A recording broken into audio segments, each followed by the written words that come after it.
నమస్తే. రాష్ట్రంలో కానిస్టేబుల్ అభ్యర్థులంతా కూడా ఆందోళనకు గురవుతున్నారు. ఒక పక్కన ఏజ్ని పెంచాలని చెప్పేసి డిమాండ్ చేస్తూనే పోస్టులు సైతం కూడా పెంచాలని చెప్పేసి ప్రధానంగా డిమాండ్ చేస్తూ ఉన్నారు. అనవసరమైనటువంటి జీవోలను తీసుకొచ్చి మా పొట్ట కొట్టొద్దు, ఈ ఏజ్ లిమిట్ ఏంది, అలాగే లాంగ్ జంప్లో కూడా అనవసరమైనటువంటి ఆంక్షలు పెట్టి మమ్మల్ని క్వాలిఫై కాకుండా చేసేటువంటి ముందునే తొక్కేసేటువంటి ప్రయత్నం చేస్తున్నారంటూ నిరుద్యోగులంతా కూడా ఆందోళన వ్యక్తం చేస్తూ ఈరోజు సోమాజిగూడలో వాళ్ళంతా కూడా దాదాపుగా 200-300 మంది నిరుద్యోగులంతా కూడా పుస్తకాలను దూరం పెట్టేసి వాళ్ళ యొక్క హక్కుల కోసం ఈ జీవులను కొట్టేయాలి, ఈ జీవులు ఉంటే మా భవిష్యత్తుకి ఇబ్బంది అయ్యేటువంటి అవకాశం ఉంటుందంటూ వాళ్ళు ఆందోళన చేస్తున్నటువంటి పరిస్థితి కనబడుతుంది. మాట్లాడదాం నిరుద్యోగులు వచ్చిన ముఖ్యంగా కానిస్టేబుల్ కోసం, ఎస్ఐల కోసం ప్రిపేర్ అవుతున్నటువంటి వాళ్ళు కూడా రావడం జరిగింది.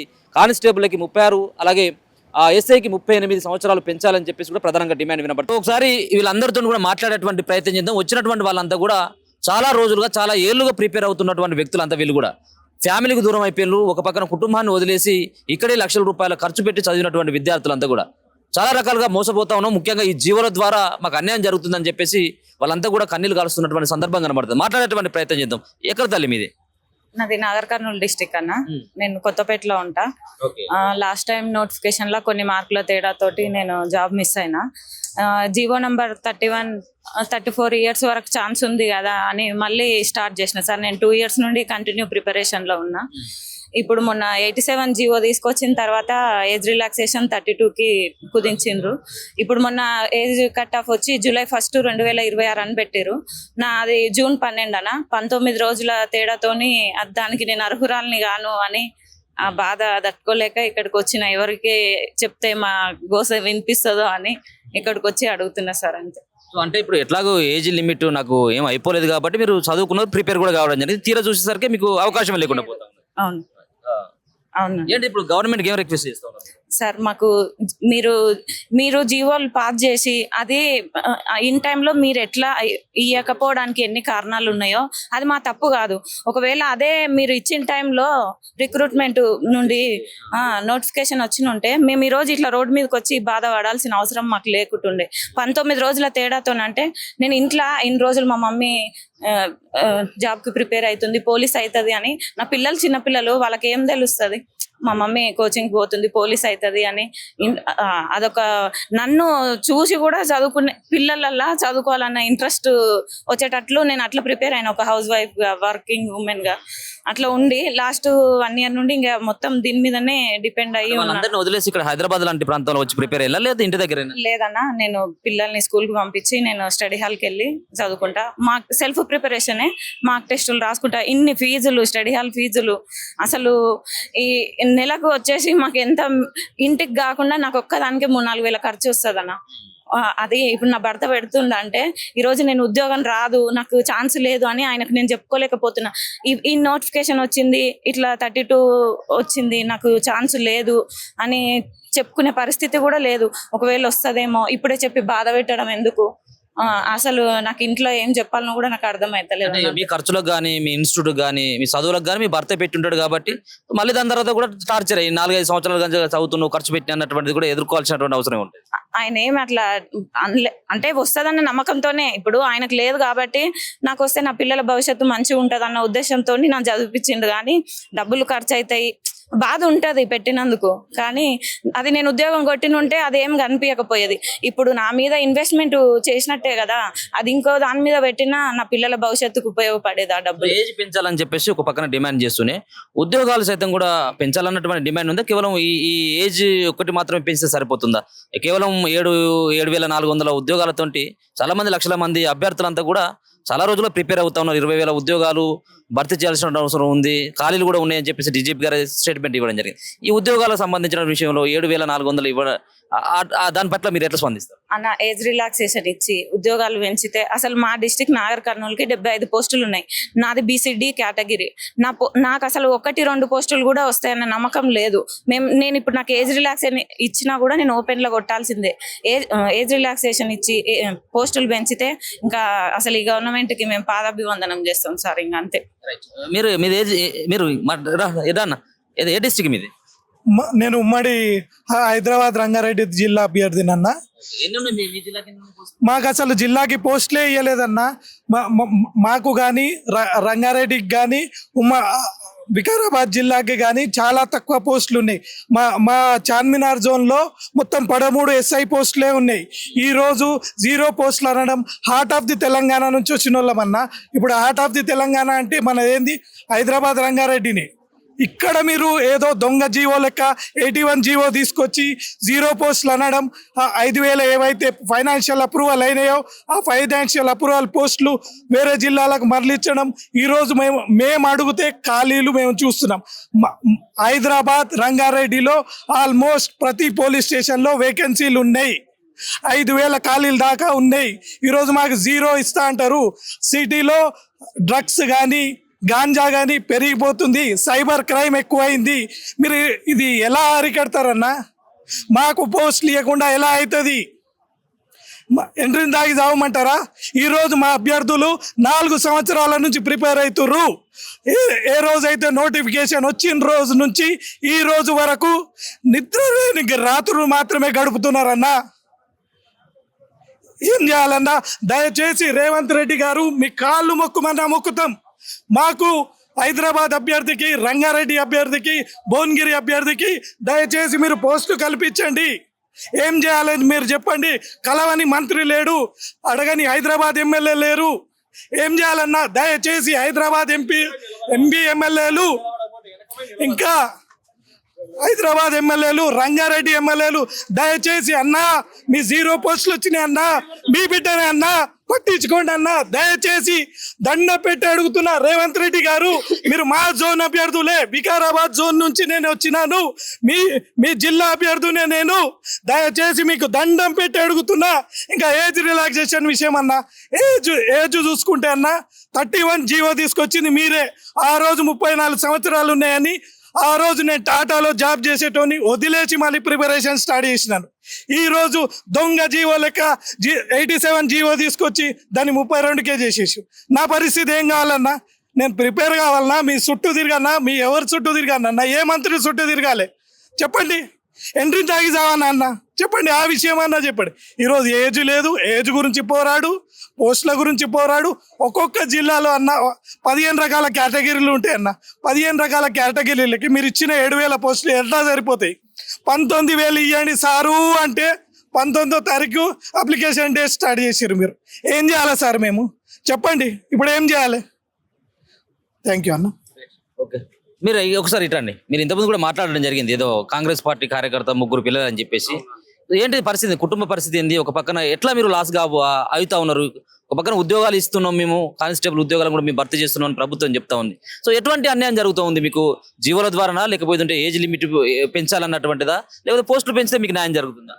అన్న ఏజ్ పెంచాలి, పోస్టులు పెంచాలన్న. అసలు యాక్చువల్గా నేను 2022లో లాంగ్ జంప్ పోయింది.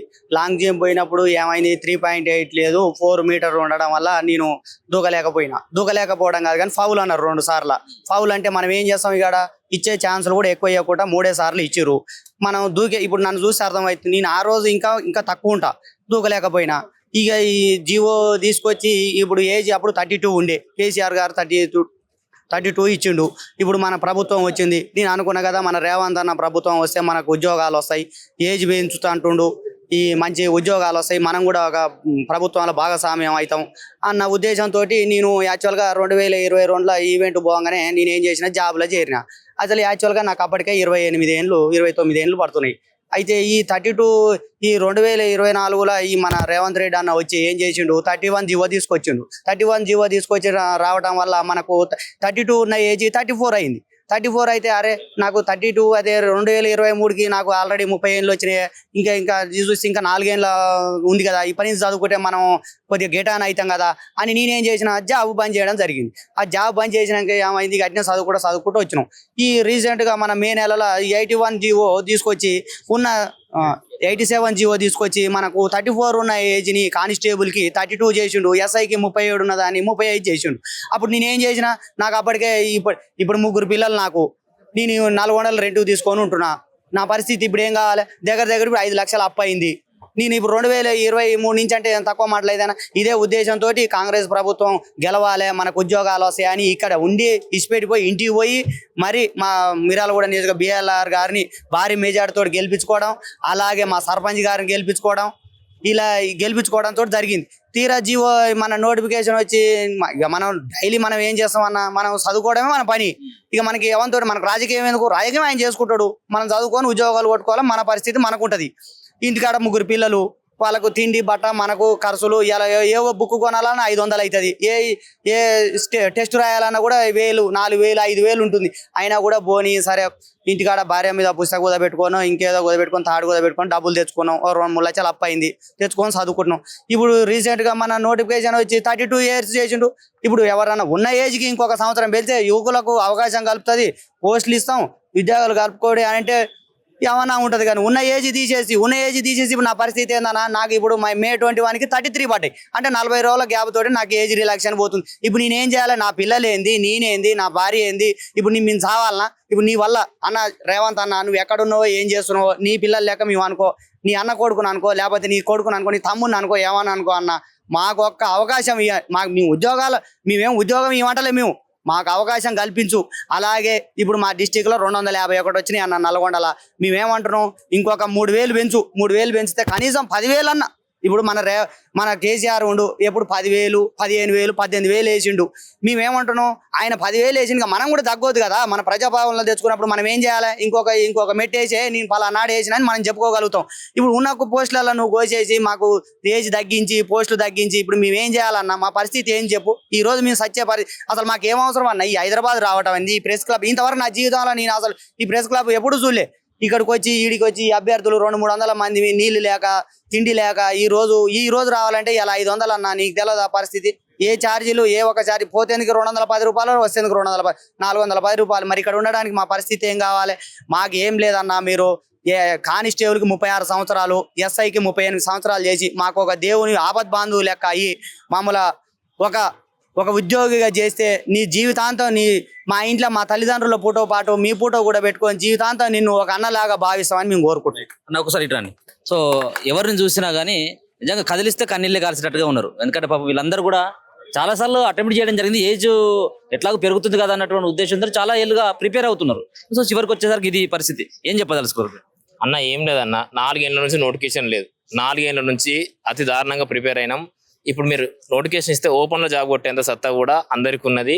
అదేవిధంగా ఇంకా ఓపెన్లో కాదు, ఏ రాష్ట్రంలో ఎగ్జామ్ పెట్టినా కూడా కొట్టేంత సత్తా కూడా ఉన్నది. ఈవెంట్స్లో కూడా ఇప్పుడు ఏజ్ పడ్డా కూడా 4 ఏళ్ళ నుంచి నోటిఫికేషన్ వస్తుందని చెప్పారు కాబట్టి ఎలాంటి శారీరకంగా ఇబ్బంది కాకుండా శారీరకంగా కూడా దృఢంగానే ఉన్నాం. సో కాబట్టి ఈ 4 ఏళ్ళ నుంచి నోటిఫికేషన్ లేదు. ఆ 31 జీవో తీసుకొచ్చి అది ఉపయోగపడకపోయాయి. అప్పుడు 2 ఏళ్ల క్రితం 2 ఏళ్ళు నోటిఫికేషన్ లేకపోయాయి. సో ఇవన్నీ సమస్యలు అనేటివి ఈ 4 ఏళ్ళ నుంచి అప్పులు అయినాయి. ఈ రకంగా ప్రిపేర్ అయ్యి ఇంత బాధపడకుండా, ఇంత ఏడ్చుకుంటా ఇంట్లో భార్య పిల్లలను వదిలిపెట్టి లేడీస్ కూడా ప్రిపేర్ అయ్యారు. సో ఇవన్నీ సమస్యలు ఉన్నాయి. ఈ సమస్యల వల్ల ఏదైనా రాలేకుండా పోయింది.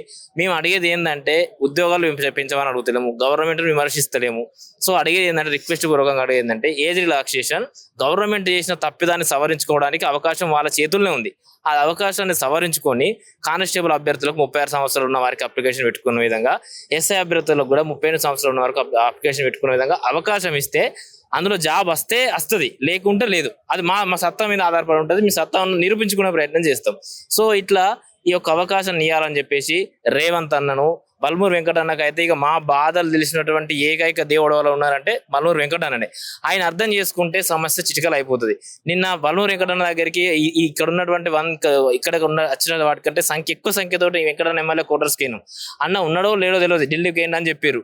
అది విషయం మాకు తెలియదు, ఇక చెప్పింది నమ్ముతాం. అక్కడికి వెళ్ళిపోతే అన్న కనీసం ఒక మాట కూడా మాట్లాడే ప్రయత్నం చేయలేదు. అన్నకు అంత సమస్య ఎంత తెలుసు. గతంలోనే మీరు కూడా కవర్ చేసారు. నాకు 4 మీటర్లు ఉన్నది, కేసీఆర్ ఉంటావా పోతావా మాట్లాడే ప్రయత్నం చేశారా? ఫోన్ చేసినాం అన్న, చేస్తే పొద్దున అంటాడు, సాయంత్రం అంటారు. ఇక అన్న బిజీ ఉన్నాడు కావచ్చు, కానీ ఒకసారి కలిసి అర్థం చేసుకుంటే అయిపోతుంది పని. అన్న దృష్టికి తీసుకెళ్తే అన్న చేస్తారనే నమ్మకం మాకు ఇంకా ఉంది. ఆ నమ్మకం మాత్రం కోల్పోతే ఇక ఖచ్చితంగా ఇంకో అవకాశం ఏం కనిపిస్తలేదు అన్న. ఇంకో అవకాశం ఏం కనిపిస్తలేదు. చావు మాత్రమే పరిష్కారం అనిపిస్తుంది. వెంకటన్న చేస్తున్నాం అన్న. ఈ నెంబర్ ఉందా అక్కడ సేవ్ అయి ఉందా?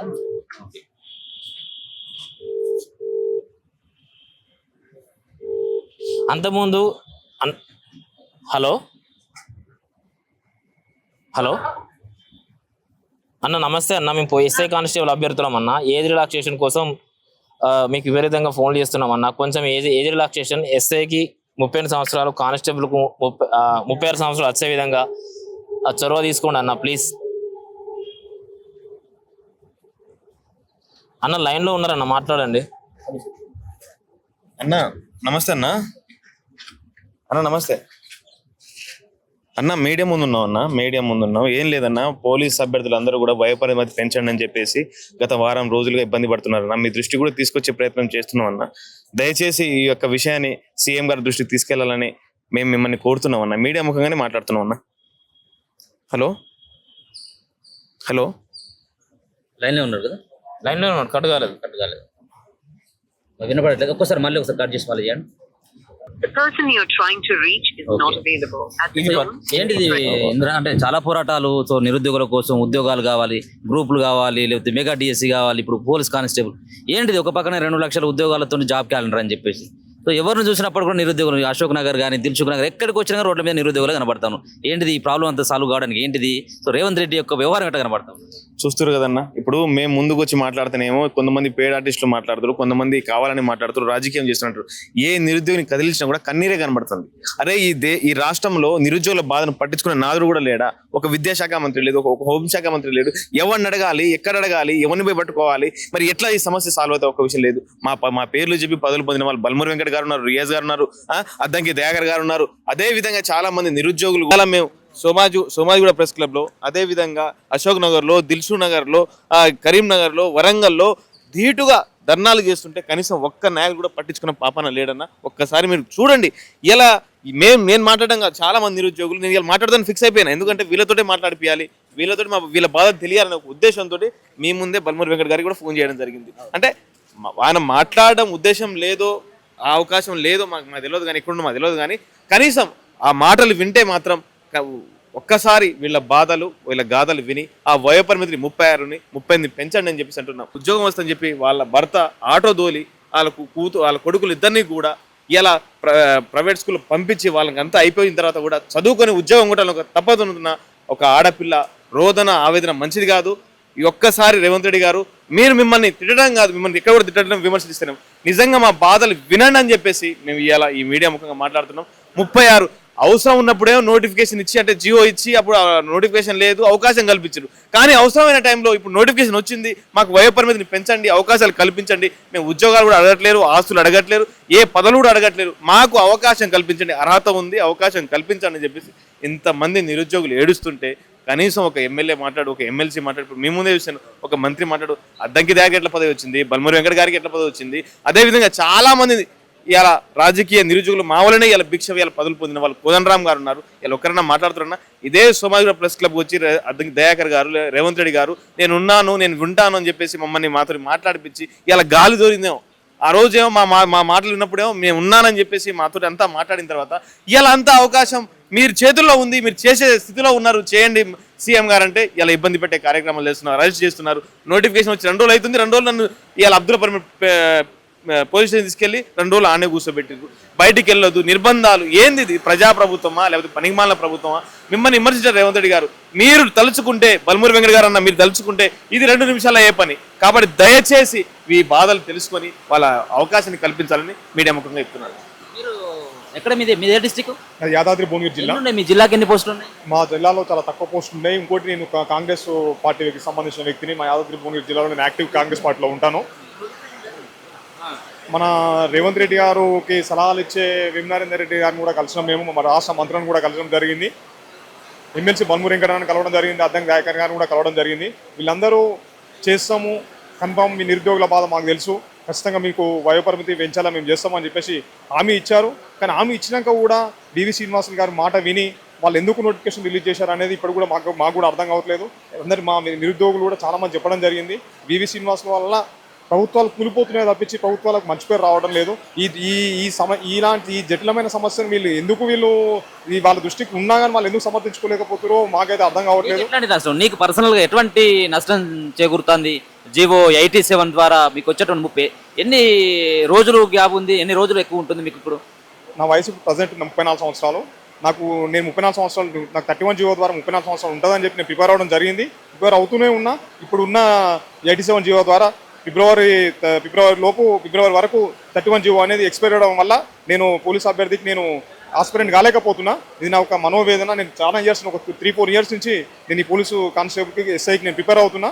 నాకు ఈ జియో 87 ద్వారా నేను అవకాశం లేకుండా నాకు పోయింది. ఒకవేళ వాళ్ళు జీవో 31 అనేది తీసుకురాకపోతే మీరు అప్పటి వరకు క్లోజ్ అయ్యేటోళ్ళు, అంటే వేరే పనో ప్రైవేట్గా ఏదైనా వరకు చూసుకునేటువంటి వాళ్ళే. ఖచ్చితంగా నేను వేరే జాబ్ అన్న ప్రైవేట్లో జాబ్ చూసుకున్నట్టు నాకు మంచి ఇంటర్వ్యూలో కూడా నేను సెలెక్ట్ అయినా. కానీ నాకు గవర్నమెంట్ జాబ్ ఉండాలని ఒక అంబిషన్ తోటి నేను అదే విధంగా కంటిన్యూగా ప్రిపరేషన్ అవ్వడం జరిగింది. కానీ ఈ జియో 87 ద్వారా మాకు అవకాశం లేకుండా పోయింది.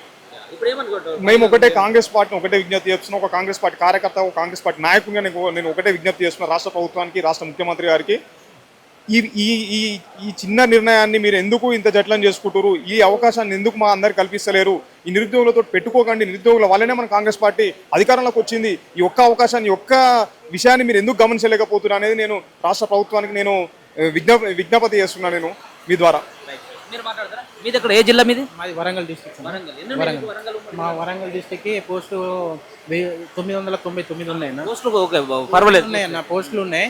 అయితే నేను 2022లో నోటిఫికేషన్ వచ్చినప్పుడు నాకు మ్యారేజ్ అయిందన్న. అప్పుడు నేను నా భార్య నగలు తాకట్టు పెట్టి ప్రిపేర్ అయితే నాకు ఆ నోటిఫికేషన్లో ఎక్కడ లేని విధంగా ఒకటే కానీ రన్నింగ్కి 1600 మీటర్కి ఫుల్ మార్క్స్ ఇచ్చాడు. ఈవెంట్స్కి 100 మార్కులు ఇచ్చాడు. 100 మార్కులు ఇస్తే నాకు మ్యారేజ్ అయింది. అప్పటికి మ్యారేజ్ అయి ఉంది. నేను ఎంగు పోరగాళ్ళతో నేను ఉరకలేను. వాళ్ళు 80 కొట్టి 80 మార్కులు కొట్టి వాళ్ళకు మెయిన్స్లో 60, 70, 80 మార్కులు వచ్చినా వాళ్ళకి జాబ్ వచ్చింది. అప్పుడు నాకు మెయిన్స్లో 112 మార్కులు వచ్చినాయి. నాకు 112 మార్కులు వచ్చినా నేను వాళ్ళతో ఉరకలేకపోయినా. నాకు 70 మార్కులు వచ్చింది మెయిన్స్లో, గ్రౌండ్లో. నాకు అప్పుడు 2 మార్క్స్తో సివిల్ జాబ్ పోయింది. ఏఆర్ జాబ్ 22 మార్క్స్ వచ్చినాయి. గ్రౌండ్ మార్కులు మెయిన్ మార్కులు కలిపితే 22 మార్క్స్, 1 మార్క్తో ఏఆర్ జాబ్ మిస్ అయింది. నాకు అప్పుడు జాబ్ రాలే. జాబ్ రాకపోతే మా వైఫ్ ఏం చేసింది, కుట్టు మిషన్ పెట్టుకొని కుట్టు మిషన్ నడిపించుకుంటూ నేనేదో చిన్న పనులు చేసుకుంటూ పిల్లలని అప్పటికి 1 year 2 years అయింది నోటిఫికేషన్ ఫిల్అప్ కాగానే. పిల్లలని చదువుకుంటూ హన్మకొండలోనే ఉంటున్నా. నేనేదో కూలి పనికి, పార పనికి పోకుండా, ఏదో పని గడ్డ మీద పనికి పోకుండా మా వైఫ్ కుట్టు మిషన్ చూసుకుంటా మా సంవత్సరం దాటిపోతుంది. అయితే అప్పుడు నాకు ఏజ్ ఎంత ఉండంటే 28 years ఉండే. నాకు ఇంకో అవకాశం వస్తుంది కావచ్చు అనుకుంటా విలేజ్కి పోకుండా అదే సిటీలో వండుకుంటూ నేను ప్రిపేర్ అవ్వకుంటూ పార్ట్ టైం పని చేసుకుంటూ ప్రిపేర్ అవ్వకుంటూ వచ్చాను. తీరా ఇప్పుడు రేవంత్ రెడ్డి అప్పుడు ఏమన్నారు, మీరు నిరుద్యోగులు కేసీఆర్ ప్రభుత్వంలో చాలా మోసపోయారు, మీకు ఉద్యోగాలు రాలేదు, కేటీఆర్ ఉద్యోగాలు ఉడవీకండి, మీకు ఉద్యోగాలు వస్తుంది, వాళ్ళని కుర్చీ నుండి దింపండి, వాళ్ళ ఉద్యోగాలు పోకూడదే మీకు ఉద్యోగాలు వస్తారని చెప్తే అప్పుడు మేము నిరుద్యోగాలు అంతా ఊరు తిరిగి పల్లెకి తిరిగి ప్రతి ఒక్కరు కాళ్ళు మొక్కి రేవంత్ రెడ్డిని గెలిపించుకున్నాం. అలాంటి అదే ఇద్దరు దయాకర్ రావును 40 సంవత్సరాలు నేను పుట్టక ముందు నుండి ఉన్న రాజకీయంలో ఉన్న అధికారంలో ఉన్న దయాకర్ రావును ఓడగొట్టి యశస్విని రెడ్డిని మేము గెలిపించుకున్నాం. కాంగ్రెస్ పార్టీ వస్తే మా జీవితాలు మారుతాయి, మాకు ఉద్యోగాలు వస్తాయని మేము గెలిపించుకున్నాం. తీరా గెలిపించుకున్నాక నీకు ఉద్యోగం వచ్చింది కానీ మాకు ఎక్కడన్నా ఉద్యోగం వచ్చిందా? మాకేమన్నా నోటిఫికేషన్ ఇచ్చినావా? నీకు ఉద్యోగం వచ్చింది, నువ్వు సీఎం అయ్యావు, మా గెలిపించుకున్న లీడర్లు, ఎమ్మెల్యేలు, మంత్రి పదవులు వచ్చినాయి. ఇప్పుడు ఏ మంత్రికి పోయి కలిసినా ఆ రోజు మీరు చెప్పారు. మా యశస్విని మేడం దగ్గరికి పోయి, మేడం మరి ఇట్లా నోటిఫికేషన్ కోసమే మేము గెలిపించుకున్నాం కదా, మరి ఈ పోలీసు నోటిఫికేషన్ ఇస్తా 18,000 ఖాళీగా ఉన్నాయి మేడం, ఇస్తామని చెప్పారు. ఏమైందని నేను ఒక ఆస్పిరెంట్స్ని ఒక 30 మందిని తీసుకొని పోతే నాకు ఆ జాబుల గురించి నాకేం తెలియదు, అదే పోలీసు జాబ్ ఎట్లా రాస్తారో కూడా నాకు తెలియదు అని చెప్పింది. మేము ఎవరి దగ్గర పోయాం, ప్రజాపాలన అన్నారు. మేడం దగ్గర పోతే ఆ విధంగా చెప్పారు. అప్పటికి నేను ఆశావాదులు కొట్టి వేరే పని చేసుకుంటా చదువుకుంటున్నా. అప్పటికి 2 years అయిపోయింది, 30 years వచ్చింది. తర్వాతకి ఇంకో 1 year ఇట్లానే నోటిఫికేషన్ వస్తుంది, ఇవి వస్తుంది, రేపు వస్తుంది అంటే అట్లనే కంటిన్యూ ప్రిపేర్ అవ్వకుండా పార్ట్ టైం చేసుకుంటూ ఉన్నా. మొన్న లాస్ట్ ఇయర్ ఏజ్ ఉంటుందో ఉండదో, నాకు అప్పుడు 28 years, ఇప్పుడు 4 years అవుతుంది నాకు నోటిఫికేషన్ లేక. 28 4 years 32 years అయింది. 32 yearsకి నాకు 16 రోజులతోనే ఏజ్ పోయింది. ఇప్పుడు మా భార్య ఉన్న నగలు బ్యాంకులో ఉన్నాయి, ఇటు అప్పు అయినా. మొన్న మా నాన్న ఇంతో అంతో కష్టం చేసి మా నాన్న పైసలు పంపించాడు. ఇట్లా నేను ఏదో ఒక వర్క్ చేస్తే నేను చదువుకునేటోడిని. మా నాన్న హార్ట్ అటాక్ వచ్చి మొన్న చనిపోయాడు. మా అమ్మ పరిస్థితి బాగలేదు. మా అమ్మకు నెలకు 3-4 వేల మందులు ఉంటేనే మా అమ్మకు అంటే ఏమంటారు దాన్ని, మా అమ్మకు ఏంటంటే నడవదు, ఏదో ఇట్లా కింద వంగిన కళ్ళు తిరగడము, పచ్చవాతం లెక్క మా అమ్మ. ఇజ్జత్ ఏం లేదు నాకు. 16 రోజులతో నోటిఫికేషన్లో అప్లికేషన్ పెట్టుకునే అవకాశం లేకుండా పోయింది. నాకు ఏజ్ రిలాక్సేషన్ చేసి నాకు ఈ అవకాశం, నాకు అప్లికేషన్ పెట్టుకునే అవకాశం కల్పించు అని వేడుకుంటున్నా. సో వీళ్ళంతా కూడా సరే ఒకటే డిమాండ్ వీళ్ళంతా కూడా. సో ఎట్టి పరిస్థితుల్లో నోటిఫికేషన్స్ ఏవైతే ఉన్నాయో వాటిని పెంచాల్సినటువంటి అవసరం కూడా ఉంటుంది. సో ముఖ్యంగా వీళ్ళంతా కూడా ఏజ్ కోసం డిమాండ్ చేస్తున్నారు. సరే నోటిఫికేషన్ల విషయంలో వీళ్ళ దగ్గర నుంచి పెద్దగా వ్యతిరేకత వ్యక్తం కాకపోయినప్పటికీ వాస్తవంగా వీళ్ళు పెట్టేటువంటి డిమాండ్లో ఖచ్చితంగా 19,000 ఉద్యోగాలు ఇవ్వాల్సిందే. కానీ ఇప్పుడు వీళ్ళంతా కూడా ఈ 7,400 ఉద్యోగాల కోసం కనీసం ప్రిపేర్ అయ్యాం, అప్లికేషన్ పెట్టుకుందామని కనీసం వీళ్ళకి అంతా కూడా అర్హత లేకుండా పోతా ఉంది జీవో నెంబర్ 87 చేయబట్టి. కాబట్టి ఈ 87 జీవోని ఖచ్చితంగా రద్దు చేసి ఏజ్ని 36 సంవత్సరాలకి కానిస్టేబుల్ని, 38 సంవత్సరాలకి ఎస్ఐ ఉద్యోగానికి అప్లికేషన్ పెట్టేటువంటి విధంగా ఖచ్చితంగా చర్యలు తీసుకోవాల్సిన అవసరం ఉంటుంది. రేవంత్ రెడ్డి గారు మీరు ముఖ్యమంత్రి కాదు, సో హోమ్ మినిస్టర్ కూడా మీరే కాబట్టి ఖచ్చితంగా వీళ్ళ పట్ల మీరు ఎందుకంటే మీరు గతంలో తీసుకొచ్చినటువంటి 31 జీవో ఏదైతే ఉందో వీళ్ళందరినీ ఒక 2-3 సంవత్సరాలు కొంత ఏజ్ని పెంచడం కోసం తీసుకొచ్చినటువంటిది. మీరు జాబులు వేసినట్టయితే వాళ్ళు అప్పటికి ఉద్యోగాలు వచ్చో లేవో తెలియదు. కానీ అప్పటి వరకు మీరు ఉద్యోగ నోటిఫికేషన్ లేదు కానిస్టేబుల్ కాబట్టి వాళ్ళంతా కూడా ఇప్పుడు వీళ్ళు అక్కడ అర్హత సాధించలేకపోయారు. కాబట్టి దయచేసి సో వీళ్ళ పట్ల కూడా ఆలోచించాల్సిన అవసరం ఉంది. వీళ్ళు కూడా మీకోసం, మీ పార్టీ కోసం, మీ పార్టీ గెలుపు కోసం, మీరు ముఖ్యమంత్రి కావడం కోసం ఎన్నో రకాలైనటువంటి ప్రయత్నాలు చేసిండ్రు. వేసుకున్నటువంటి కండువ లేదు, మీ కండువ వేసుకొని ప్రతి గ్రామానికి వెళ్ళి కాంగ్రెస్ పార్టీ కార్యకర్తల కంటే ఎక్కువ పనిచేసినటువంటి వ్యక్తులు వీళ్ళంతా కూడా. దయచేసి ఒకసారి మరోసారి ఆలోచించాల్సిన అవసరం ఉంది.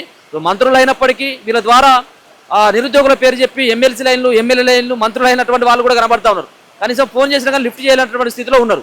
ఈ రోజే కాదు, రేపు ఫ్యూచర్లో కూడా ఇటువంటి వీళ్ళ దగ్గర నుంచి రేపు ఎదుర్కోబోయేటువంటి వ్యవహారం వేరే ఉంటుంది. ఎందుకంటే మీరే ఎన్నోసార్లు చెప్తారు నిరుద్యోగులు చేయబట్టే మా ప్రభుత్వం వచ్చిందని. కాబట్టి మళ్ళీ నిరుద్యోగులతో గెలుక్కుంటేనో దాని తర్వాత మీరే మీ పతనాన్ని కోరుకున్నటువంటి వాళ్ళు అవుతారు. కాబట్టి దయచేసి వాళ్ళ పట్ల మరోసారి ఆలోచించాల్సినటువంటి అవసరం ఉంటుంది. సో భార్య పిల్లల పుస్తకాల్లో సైతం కూడా కుదబెట్టి, సో భార్య పిల్లలకు కూడా దూరంగా ఉండి, సో చదువుకుంటూ ఒక పక్కన కోచింగ్ తీసుకుంటూ పైసలు లేకపోయినా ఒక పూట తిని ఇంకొక పూట తినకుండా గుడి దగ్గర పెట్టేటువంటి ఎవరైనా అన్నదానం పెడుతుంటే కూడా పాపం వాళ్ళంతా కూడా తిని చదువుకున్నటువంటి వాళ్ళు 5 రూపాయల భోజనం చేసి ఒక పూట పస్తున్నటువంటి వాళ్ళంతా కూడా వాళ్ళు ఒకటే విజ్ఞప్తి చేస్తా ఉన్నారు. దయచేసి మీరు ఈ యొక్క ఏజ్ లిమిట్ని పెంచాలని చెప్పేసి విజ్ఞప్తి చేస్తా ఉన్నారు. దీన్ని కూడా మీరు పరిలోకి తీసుకుంటారని చెప్పేసి మనం కూడా ఆశిస్తాం.